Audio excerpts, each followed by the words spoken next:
Ahead of the first anniversary of the Ukraine war, U.S. President Joe Biden delivered an impassioned speech from the Polish capital of Warsaw.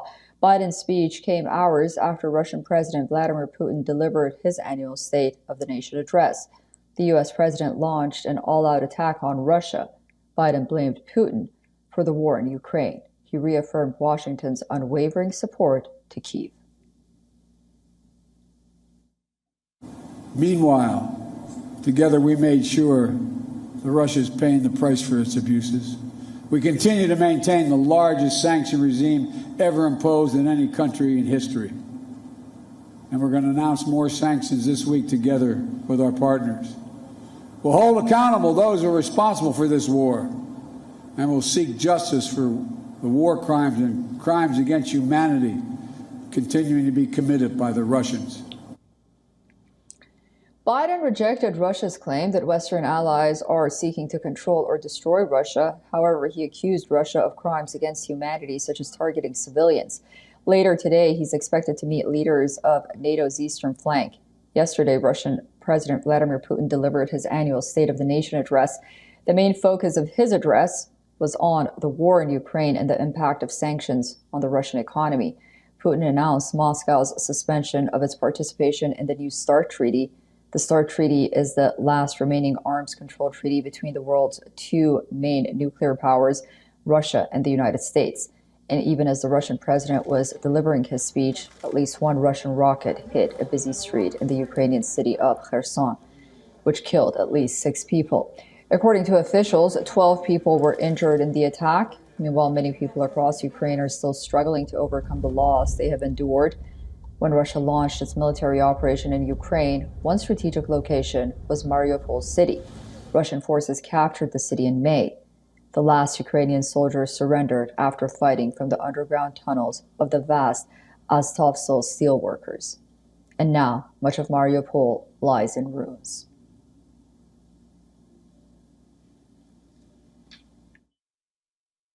С маленькими детками он сидят, с манежем и 2 детей. You get up in the morning and you cry. You cry in the evening. I don't know where to go at all. I'm not alone. Imagine everything is destroyed. Everything is broken. Where should people go now? Here they are sitting. There will be small kids with little ones. I have got nowhere to go. I would love to leave if they provided me with somewhere to live. I would leave today. But like this, where to go? Who is waiting for us? Разве всем людям могут предоставить жилье? Нет.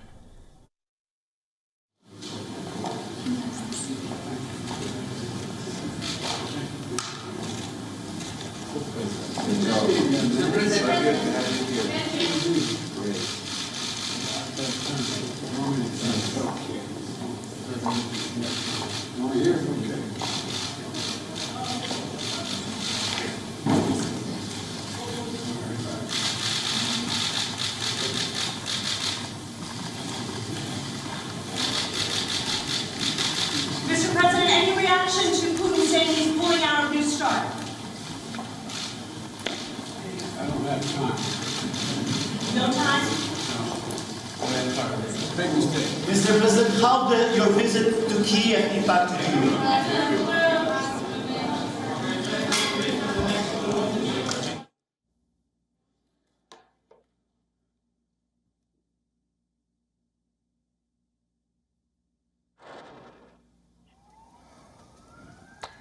Our correspondent Anas Malik is joining us live from Kyiv. Anas, great to see you. Thank you for joining us.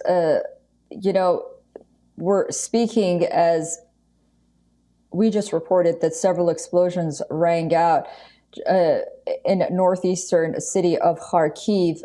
This was amid nationwide alert. We're 1 year into this war, and these volley of missiles that hit Kharkiv, this could be a prelude to that larger Russian offensive that we've been hearing about. And perhaps because Kharkiv is so close to the Russian border, it might be hit by smaller missiles and not hitting Kyiv. And then, after that so-called Russian offensive that is being so anticipated, Kyiv may be a target as well. What are the residents of Kyiv telling you about this anticipated Russian offensive, and 1 year on, about what they're expecting, really, moving forward with this war? Is there war fatigue in Kyiv?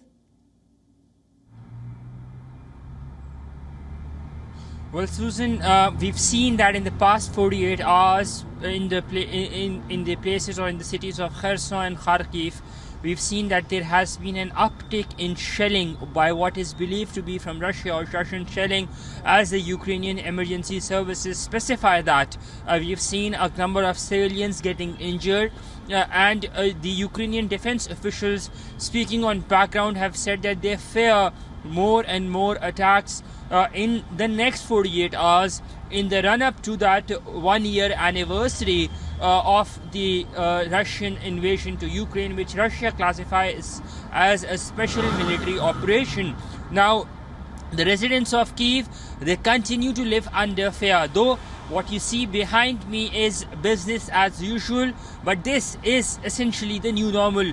Earlier this morning, we heard air raid sirens once again after a break of 36 hours. Last we had heard those air raid sirens was when President Biden was in Kyiv, and then after that, there were no air raid sirens. This morning, we woke up to the sounds of air raid sirens blaring and blasting across the city. It was later confirmed that this air raid sirens were in fact across the country and not just limited to the city specifically. And in fact, there has been a number of shells that have been fired. I've been speaking to people here in Kyiv and in Lviv as well, where we were earlier, and as I said, they continue to remain under fear, and they say that they've learned a lot in this past 1 year, especially the cost of independence. We have that report playing out later sometime tomorrow on what the residents of Kyiv think, but I think by and large this environment of fear that they continue to operate and live in is something which is now a reality, and a reality that they are trying to come to terms with. Susan? Unbelievable. Anas Malik, stay safe, and thank you for this extraordinary coverage that you're providing for us on the ground there. We'll talk to you very soon. Let's go to our guest, Glenn Diesen, Professor of International Relations, University of Southeastern Norway. He's joining us live from Oslo, Norway. Professor, thank you so much for joining us. Well, President Vladimir Putin of Russia welcomed China's top diplomat to Moscow before addressing a large pro-war rally, essentially. And President Biden's visit to Eastern Europe is ending with a show of support for NATO's most vulnerable members. We know that he's attending a meeting of the Bucharest 9 leaders at the presidential palace in Warsaw. So there is so much talk right now of all of these meetings and what they mean. Is there no talk at this point of how dangerous of a situation we're in right now and possible World War III? Unfortunately, the world appears to be moving very quickly towards World War III. And of course, in addition to this, it's the immense suffering now, which has been occurring in Ukraine with so many deaths. So it's a great shame for Europe, that is both Russia and NATO, that we have not been able, that we let this war begin, that it was not solved. And also once it began, 1 year into it, it has not been resolved. So there is, of course, not much good news to be seen either. On the Russian side, we're hearing that, they're preparing for, to go on as long as this is needed in order to resolve the conflict. And on NATO's side, they appear to be prepared to send more and more weapons. And I think we're reaching a very dangerous point, because Ukraine is now obviously losing, as NATO also acknowledges when it says it has to turn the tide of the war. The problem is, what is NATO going to do? Are they going to finally sit down and negotiate with Russia, or will they escalate further, send heavier weapons, so fighter jets? We already seen the tanks. So this appears that NATO has gone with the escalation, and Russia is following the escalation. So World War III, nuclear war, unfortunately, might be a possibility.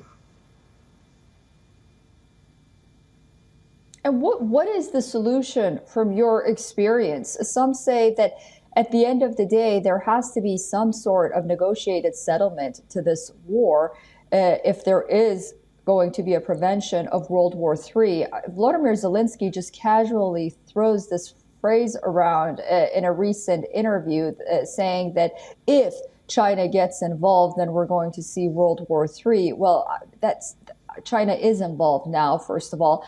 And second of all, what would perhaps victory in a realism term mean for Ukraine? Maybe joining the European Union while giving some concessions, or, you know, in a creative way, how would a negotiated settlement look? And is there an appetite for that? Well, this is the problem. NATO keeps saying that we will have victory for Ukraine, but no one defined what victory means. Zelensky suggested this means taking back Crimea. But again, the reason why Russia invaded a year ago is because it considers this NATO expansionism towards its borders to be an existential threat, which means it's not going to accept, it can't accept having NATO on its borders in Ukraine. Is simply impossible. So given that it's an existential threat, they will fight till the end. So if they think that, if victory means taking Crimea, in my opinion, I think the nuclear bombs will fall before the Americans and NATO get their victory march through Crimea. So it's simply not going to happen. Meanwhile, the Russians also have unclear goals at this point. I mean, obviously the main objective is to get an end to this NATO expansion, as we saw in the years, over the past years, building up this military infrastructure on the border. This is not acceptable to them. So that's why a peace agreement would be very difficult, because it would have to be double layered. On one hand, there has to be a peace agreement between NATO and Russia, which we didn't have in the past 30 years. And then it has to resolve the problem also in Ukraine, which is now become about disputed territory. So it's going to be very difficult, and no one seems interested in even starting negotiations, as negotiations in Europe and US has now become a very dirty word. Yeah, very true. Professor Glenn Deason, thank you so much for joining us on WION, and we look forward to speaking to you again very soon. My pleasure.